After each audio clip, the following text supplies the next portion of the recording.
दुनिया भर में देखने और सुनने वालों को राशिद हुसैन का सलाम। नाजरीन, मैं आपको अपने यूट्यूब चैनल और फेसबुक पेज पर खुशामदीद कहता हूँ। नाजरीन, आज हमारे साथ बलूचिस्तान के एक ऐसे सियासी शख्सियत मौजूद है जिनके बारे में बहुत सारे तजाद पाए जाते हैं। कुछ लोग इनको रियासत का एजेंट कहते हैं, कुछ लोग एजेंसियों का टाउट कहते हैं, और कुछ लोगों का यह तासुर है कि ये किसी की तरफ से बलूचिस्तान के अंदर खास तौर पर मुसल्लत किए गए उन लोगों के खिलाफ जो बलूचिस्तान के अंदर बलूचिस्तान के लोगों के हकूक की बात करते हैं, और उन पर यह इल्जाम भी है कि ये कुछ ऐसे लोगों को जिनको इन्होंने जमीन से उठाया और उन्हें मिनिस्टर तक बनाया, जिनकी हैसियत शायद वो उतनी नहीं थी।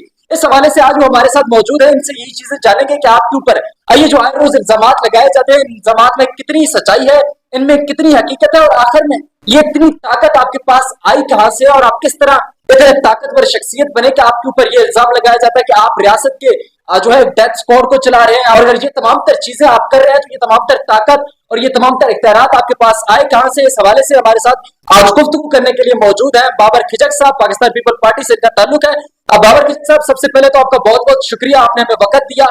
तो ये बताएं कि ये बाबर खिचक है कौन, इतना बड़ा ताकतवर, इतनी बड़ी ताकतवर शख्सियत जिसके बारे में इतने बड़े तासुरात पाए जाते हैं कि आप यहाँ पर डेथ स्क्वाड भी चला रहे हैं, आप बाबर खिचक है कौन? जी देखें, शुक्रिया बुक्की साहब, आपने जब मुझे कॉल की तो मैं तो पॉडकास्ट वगैरह और इन चीज़ों से, मीडिया से मैं थोड़ा सा दूर होकर अपनी पर्सनल लाइफ गुजारना चाहता था, लेकिन आपके जो तासुरात थे कॉल पर भी और चीज़ों पर, तो मैंने समझा कि लाजिम आपके जो पॉडकास्ट है और आपके साथ जो है मैं बैठकर बात करूं और आपको मैं बताऊं कि ये सारे जो है मफरूजे बनाए गए हैं। डेथ स्क्वाड क्या होता है या किस तरीके के लोगों को बताया जाता है। लोग कहते हैं कि आप एक डेथ स्क्वाड चला रहे हैं जो मासूम बच्चों को उठाकर कत्ल कर रहे हैं। सर आप सुने ना, देखिए अभी मैं ये आपके उसमें आया हूँ ये यहाँ पर पॉडकास्ट देने, तो आपने देखा कि मैं अकेला हूँ, निहत्ता हूँ, और अगर मैं डेथ स्क्वाड होता और मेरे साथ जो है कोई 10-12 गाड़ियां होती, मेरी एक अपनी गाड़ी है जो अल्हम्दुलिल्लाह मैं जब से मैंने होश संभाला है मेरे घर में गाड़ी थी, तो मुझे खुद भी वैसे गाड़ियों का शौक है, तो मैं अपनी गाड़ी में उसी टाइम से मेरे पास है, तो मैं अपनी गाड़ी में आया हूँ। अगर डेथ स्क्वाड होता तो आज मेरे पास बुलेट प्रूफ्स होते हैं, मेरे पास गार्ड होते हैं, स्क्वाड होते हैं, मेरा प्रोटोकॉल होता। हाँ, 1-2 लेडीज वाले जो है मेरे पास थे एक वक्त में, मैंने वो बाकायदा DCCI जो मीटिंग होती है उसी के थ्रू मुझे बाकायदा डिप्टी कमिश्नर के थ्रू जो है मुझे पता चला कि मेरे हवाले से थ्रेट्स हैं, तो उन्होंने मुझे ये अलॉट किए थे, वो भी मुझसे वापस ले लिए गए। मुझे इस चीज़ का वो कोई भी वो नहीं है, मेरी जिंदगी और मौत अल्लाह के हाथ में। हाँ, ये मफरूज़े मेरे ऊपर इसी वजह से बनाए जाते हैं क्योंकि मैं अपना एक नजरियात, एक क्लियर विजन रखता हूँ। कई बार इस तरह भी हुआ है कि हमने हुकूमतों पर जो है आप तनकीद की है। मैं आपकी बात यहाँ पे काट रहा हूँ कि आपने कहा कि मैं क्लियर नजरिया रखता हूँ। आपने नौजवानों ने पाकिस्तान की तहरीक छोड़कर पाकिस्तान पीपल पार्टी इसलिए ज्वाइन की कि उन्होंने बलूचिस्तान के अंदर 1973 का ऑपरेशन कराया, आगाज हकूक बलूचिस्तान का वादा किया जो आज जिसकी तकमील ना हो सकी, 18वीं तरमीम लेकर आए, बलूचिस्तान को हकूक दिलाने का वादा किया जो आज तक मुकम्मल ना हो सके, और आज फिर पाकिस्तान पीपल पार्टी की हुकूमत है और बलूचिस्तान इस वक्त तारीख के बदतरीन दौर से गुजरे। तो आपने इन नजरियात को सामने रख के पीपल पार्टी ज्वाइन की। देखिए, तहरीक जवानान में भी पाकिस्तान पाइंदाबाद का नारा लगता था, यहाँ पर भी आकर हम पाकिस्तान पाइंदाबाद का नारा लगा रहे हैं।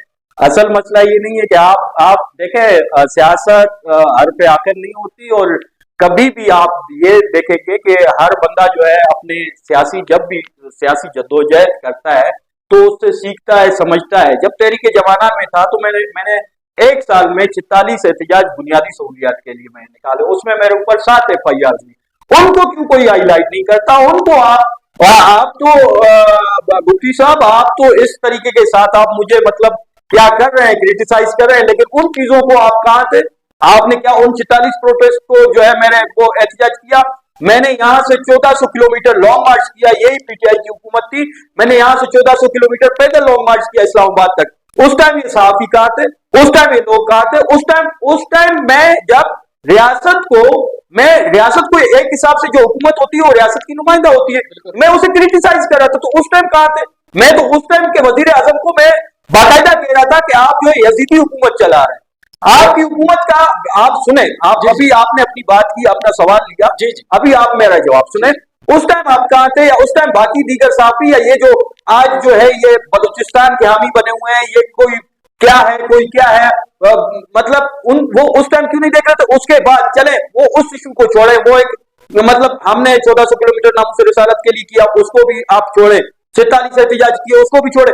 रिसेंटली पिंजरा पुल जब 2 साल तक टूटी हुई थी, मैंने जो है जून का मेरे ख्याल आई थिंक तो जून का या जुलाई का महीना था, इस तपती गर्मी में जहां 50 सेंटीग्रेड होता है, कोयटा से मैंने पैदल लॉन्ग मार्च किया पिंजरा पुल तक। उस टाइम ये साहब भी कहा थे, उस टाइम जब मैंने एनएचओ को मजबूर किया इस्लामाबाद से लाकर यहां पर खड़ा किया, तो उस टाइम ये साहब भी कहा थे, आप किसी पर इल्जाम तराशी कर सकते हैं, आप किसी को कोई भी इल्जाम दे सकते हैं, लेकिन अभी अगर पीपल्स पार्टी में ज्वाइन करने का मकसद ये था कि मुझे ये उम्मीद थी कि सियासी जो है हिकमत अमली के साथ हम जो है हमारे जो वोटर्स हैं, जो सपोर्टर्स हैं, हम उनको फैसिलिटेट करने की कोशिश करेंगे। देखिए हर सियासतदान यही चाहता है कि मैं अपने बंदों को मैं तरक्की दूं, खुशहाली दूं, अपने इलाके को खुशहाली दूं, और हम ये इसी उम्मीद से पीपल्स पार्टी से जुड़े, और अभी भी हमारी यही है कि हमारे जो बलूचिस्तान के बिलखसूस मेरे जो अपने हल्का अहबाब है, उसमें जो नौजवान है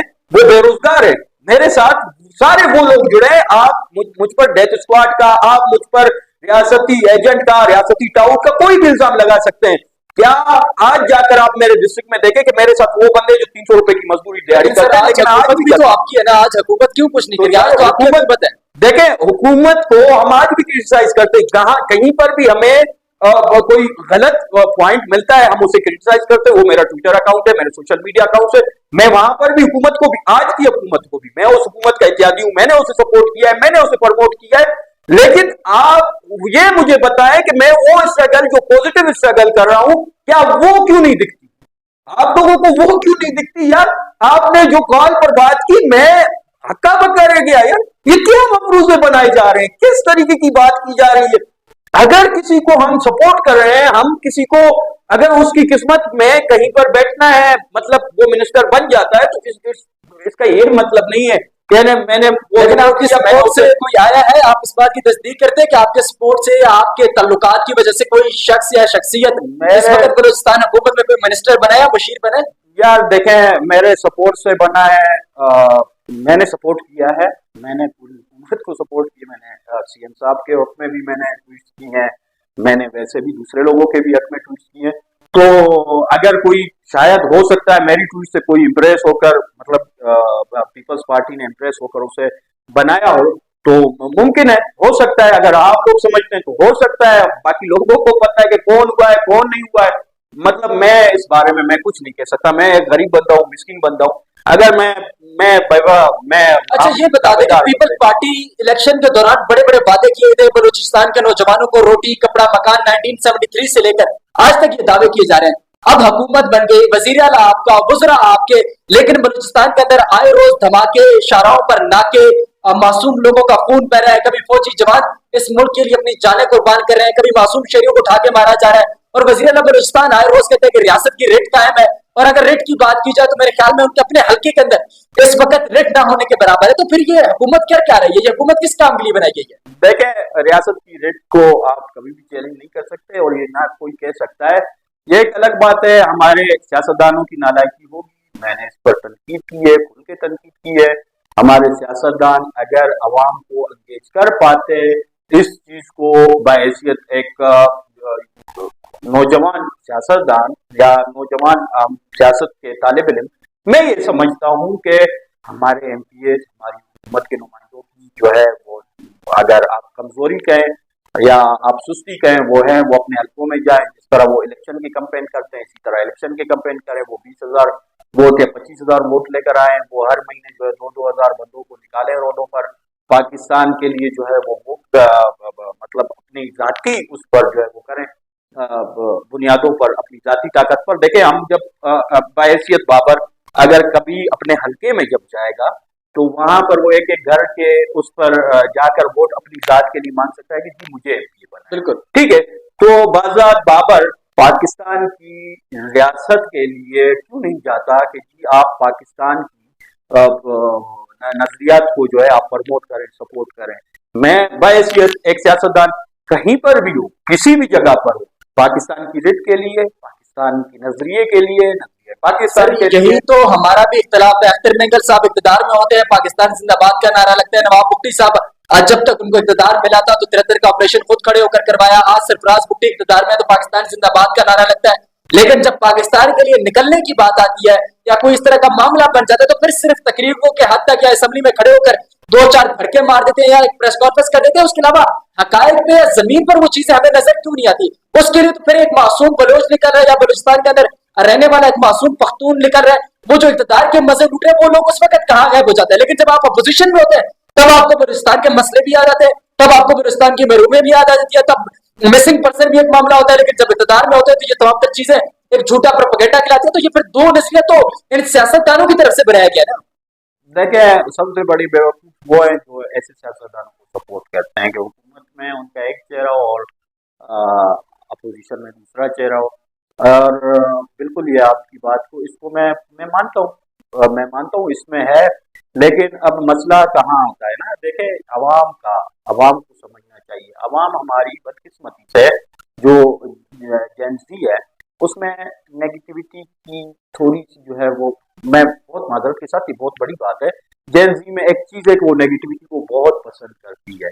आप कहीं पर भी कोई भी हो, मतलब आप XYZ कोई भी उठकर जो है रियासत के खिलाफ दो बातें करता है, उसको जो है सब फॉलोअर्स मिल जाते हैं, उसके किरदार को कोई नहीं देखता। आप पाकिस्तान के बारे में, पाकिस्तान की हक में बात करेंगे तो आपके ऊपर हजारों इल्जाम लगते हैं और उस चीज को मानने भी लगते हैं और आपकी किरदार कशी बेवजह हो जाती है। देखिए, मैं आपको बता रहा हूँ, क्या अगर आप अपने ईमान को मतलब रख कर आप देखें कि मैं जिस तरीके के साथ आया हूँ, आपने मुझे जब फोन सर मेरा इल्जाम आप पे नहीं है, मैंने वो सवाल किया जो लोगों का आप नहीं, आप इनको बताए ना, जिनका इल्जाम है उन्होंने आपको बताया होगा ना, आप उनकी नुमाइंदगी कर रहे हैं ना। बहैसियत सहाफी और सियासी बंदा वो पब्लिक प्रॉपर्टी होता है। आप मेरे ब्याह पर आप क्यों मतलब अपनी सहाफत आप डालेंगे? आपका और मेरा जो नजरिया है वो बिल्कुल अपोनेंट है। आप और मैं देखे इख्तलाफ रखते हैं। आपने जो फोन पर बातें की तो मैं समझा कि यार ये क्या बातें कर रहा है। अब जब मैं आया हूं, आपके सामने आया हूं, तो आपके सामने हूं, मैं अकेला आया हूं। मेरे साथ कोई इस तरह के स्कॉट, कोई इस तरह की वो क्या नहीं है। हाँ, मेरे पास गाड़ियां हैं, मेरे पास वैसे बंदे भी हैं, मैं अगर निकलूं चाहूं तो मैं उठा भी सकता हूं। लेकिन जब मुझे पता है कि मैं नजरिया पाकिस्तान के लिए लड़ रहा हूं, मुझे ना किसी भी चीज की जरूरत नहीं है। अगर मुझे मौत आती है मैं शहादत कबूल करता हूँ। शहादत मतलूब मकसूद मोमिन नमाल गनीमत नकिश्वर कुशाई, शहादत तो हम अल्लाह से मांगते हैं, शहादत की जिंदगी जी रहे।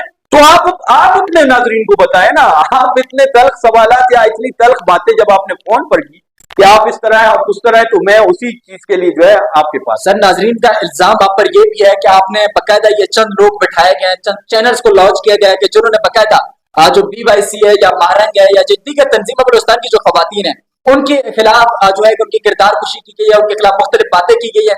ये तो वो चीजें जो लोगों के सामने अक्सर औकात आती रहती है। तो आप ये जो चीजें सब कुछ हो रही है जो मुख्तलिफ मीडिया प्लेटफॉर्म से जिस तरह चलाई जा रही है, इन चीजों को आप किस तरह डिफेंड करेंगे कि आया ये चीजें हर कोई शख्स या हर कोई फर्द अपनी मर्जी के मुताबिक कर रहा है या फिर ये कहीं से एक टास्क मिल रहे लोगों को? नहीं, देखे, नजरियात के इख्तलाफात हो सकते हैं। महारंग की मतलब मैं किसी और का मैं जिम्मेदार नहीं हूँ। महारंग के साथ नजरियाती हमारा जो है टकराव है, हमारा कोई उसके साथ मैं आपको एक आप सुने ना, अभी आप मेरी बात सुने ना। देखिए, चैनल्स बनाए गए जी, उस चैनल्स पर जो उस माइंडसेट के बंदे जो इसके साथ टकराव चाहते हैं या उन लोगों ने वो चैनल्स बनाए। मैं आपको बताता हूँ ना, जिनको कोई प्लेटफॉर्म मुयसर नहीं था, जो सोशल एक्टिविस्ट भी थे, पॉलिटिकल एक्टिविस्ट भी थे, वो अपना नजरिया रखना चाहते थे। लेकिन ऐसे शोर शराबे में, इस दौरानिया में, इतनी नेगेटिविटी में उनको कोई नहीं सुन पा रहा था। वो अपनी मतलब अपना नजरिया रख रहे हैं, वो गलत हो सकते, सही हो सकते, आप उनके साथ मतलब वो ना करें। किसकी किरदार कशी हुई, किसके ऊपर कोई गलत इल्जाम? आप मेरा एक पॉडकास्ट, एक चीज उठाकर दिखाएं जिसमें मैंने जाती हमला किया हो। मैंने जो बात भी की है, मैंने बाकायदा, मैं उस बात का मैं आज भी जिम्मेदार हूं। मैं जो बात करता हूं, मैं उस बात का आज भी मैं आप ये समझते हैं कि मामा कदीर को जहर दिया गया? मेरे पास सबूत है, प्रूफ है। उस पर BYC का कोई लीडरशिप आकर बैठे, उस पर आप करें ना, आप उस पर लाए, किसी को मुनाजरा करवाएं, आप अगर ये चीज नहीं है, मैं आपको रिपोर्ट्स दिखाता हूँ मामा कदीर का, फिर जो स्टोमाइट वाश क्यों करवाया गया। आप यार ये तो बातें है ना। उसके बाद मामा कदीर अभी देखे कितना सेहतमंद हुआ है, उसको घर लेकर गए, हॉस्पिटल से वो डिस्चार्ज हुआ है। यार कैसी बातें हैं आप। मामा कदीर ने क्या, मामा कदीर आप इस बात को वो करें कि मामा कदीर ने इनके खिलाफ, मारंग वालों के खिलाफ इनके आप साफी हैं, आप जाएं इस पर जो है आप मालूमात लें। मामा कदीर के और बीवाईसी के दरमियान जो इख्तलाफात नहीं थे, आप बताएं ना। आप ये बात क्यों नहीं बताते कि मामा कदीर ने जो है सर वो जो देखिए आप सुने गफर लांडो पर क्यों बात की थी, वो आपके सामने, मतलब ऑन रिकॉर्ड। मैं बात नहीं कर रहा हूँ, ठीक है। आप बताएं, आप ये बताएं कि जब ये जो राजी मुची हुई थी, उससे पहले जो ये इनका धरना हुआ था जिसमें जो है पुलिस ने अरेस्ट इनको किया था, तो उस टाइम जो है हुरान और ये जो voice of Baloch missing person है वो उनके साथ, उसके बाद कहा है। यार ये बातें तो देखिए, ये बातें हैं ही नहीं। वो आप वो सर्कल्स की बातें बताएं जो इस बीवाईसी से पहले मारंग जो है सर्कल्स में करती रही, मोरद इल्जाम इन्हीं बलोच तंजीमों को देती रही। देखिए एक बात, आप लोग उस चीज की तहकीक क्यों नहीं करते, उस चीज पर आप बात क्यों नहीं करते? क्योंकि आप लोगों को फॉलोअर्स आप लोगों के कम होंगे, या आप लोगों को जो है वो अपने जो है व्यूज बढ़ाने, ये तो बात हुई नहीं है सर। नहीं तो फिर उनका भी तो एक इल्जाम है कि रियासत लोगों को उठाती है, लोगों को मिसिंग करती है। आए रोज बलूचिस्तान के अंदर आप भी तो इस चीज को मानते हैं ना कि मशकशुदा लाशें मिलती हैं। तो फिर ये मशकशुदा लाशें फेंकने वाले कौन है? ये बीवाईसी है या फिर जो पहाड़ों पर बैठ के लोग वो कर रहे हैं? ये करने वाला फिर कौन है? उनका भी तो इल्जाम है ना। उस इल्जाम को भी किसी न किसी जगह जाकर रियासत को या किसी भी इदारे को जिनके साथ इल्जाम है, उस चीज को बैठकर बातचीत के जरिए हल नहीं किया जा सकता? क्या उसका हल यही है कि एक दूसरे पर बैठकर इल्जाम लगाते रहे और वो फिर मामला दिन ब दिन अब पहले से मजीद बढ़ता जाए? मैं आपको इसका बहुत आसान जवाब देता हूँ ना। अगर मिसिंग पर्सन्स का इशू इतना मतलब ये अहम समझते हैं और मिसिंग पर्सन्स का इशू इतना अहम है, तो उस पर हुकूमत ने जो है कमेटी बनाई हुई है। नंबर वन, मैं आता हूँ आपकी तरफ, आप बीच में मुझे इंटरप्ट ना करें। जी जी। उसके अलावा ये दहशतगर्दी खत्म हो, बलूचिस्तान में दहशतगर्दी खत्म हो, एक बंदा भी उठाया जाए ना, मारंग से पहले मैं खड़ा हूं। ये दहशतगर्दी वजह, यार आप उसकी रूट को क्यों नहीं पकड़ते? उस रूट को पकड़े ना आप। मतलब आप आए, आप जो है 10 बंदों को कत्ल करें, आप आए फर्स्ट क्लास बैठ जाए अपने घर में, आप बाजार घूमें, आप कुछ भी करें, आप जजेस को कत्ल करें, आप वकला को शहीद करें, आप किसी को डेथ स्क्वाड के नाम पर कल एक प्रेस कॉन्फ्रेंस जो तुर्बत की उस फैमिली ने की है, तो वो तो बोल रहे ना मुझे बताया, ना मेरे जो भाई को शहीद किया गया ना उसको बताया, ना मेरी फैमिली को इन्फॉर्म किया, उसे कत्ल करके एक प्रेस रिलीज जारी कर दी। जी मुखबर है यार, तो उस पर क्यों बात नहीं होती? कौन सी अदालत, कौन सी, मतलब आप उसको प्रूफ करने का मौका दे, आप उसको प्रूफ करने का मौका दे। देखिए ये रियासत है, हमारा नजरिया है, आप नजरिए को जो है बंदूक के जोर पर अपना नजरिया मुसलत करते हैं, आप धमकी देते हैं, पाकिस्तान का झंडा उठाया हम मारेंगे, आप हैंड ग्रेनेड फेंकते हैं, आप टारगेट किलिंग करते हैं, आप बम धमाके करते हैं, आप घरों में घुसते हैं। यार मशकशुदा लाश की आप बात करते हैं, आप उस सिराज जतोई की मशकशुदा लाश क्यों बात नहीं करते? चादर और चार दीवारी की बात करते हैं, सिराज जतोई के घर से उठाए, वो बलूच नहीं है, जतोई बलूच नहीं है। आप ये बताएं ना, आप ये बताएं ना कि उसकी मशकशुदा उसकी लाश की तस्वीर आपने देखी है? सर हम उसकी भी मजम्मत करते हैं, हम उसकी भी मजम्मत करते हैं। से यार ये हमारे साथी, हमारी हुकूमत, हमारे सारे लोग मुजम्मत से निकल ही नहीं रहे हैं। अभी ये मुजम्मत ही मुजम्मत चलती रहेगी। अब मुजम्मत के साथ अगर काम चलते और मामला को जो है हकायक की बुनियाद पर बात नहीं करते, तो बस फिर आप मुजम्मत करें, हम भी इसकी मुजम्मत करते हैं जिसकी आप मुजम्मत करते हैं, और जो आप बोलेंगे हम भी उसकी मुजम्मत करेंगे। बस बात इसी तरह, ये तो कोई मौके भी नहीं बना, मुजम्मत करें, मुजम्मत असेंबलियों में भी मुजम्मत है, बाहर भी मुजम्मत है, सिक्योरिटी इदारों को आप नुकसानदेह भी मुजम्मत। यार ये खुदा को माने आप लोग। नहीं देखिए, आपने ये बात की है, ठीक है, एक सहाफी एक हकायक आपके सामने रख सकता है। हमने दूसरी तरफ की बात की कि दूसरी तरफ से इल्जाम किया है, ठीक है, रियासत का इल्जाम है कि लोग पहाड़ों पर चले गए, दहशतगर्द जवाब दे, रॉ के हाथों खेल रहे, ये तमाम तर चीजें आपने बात की है।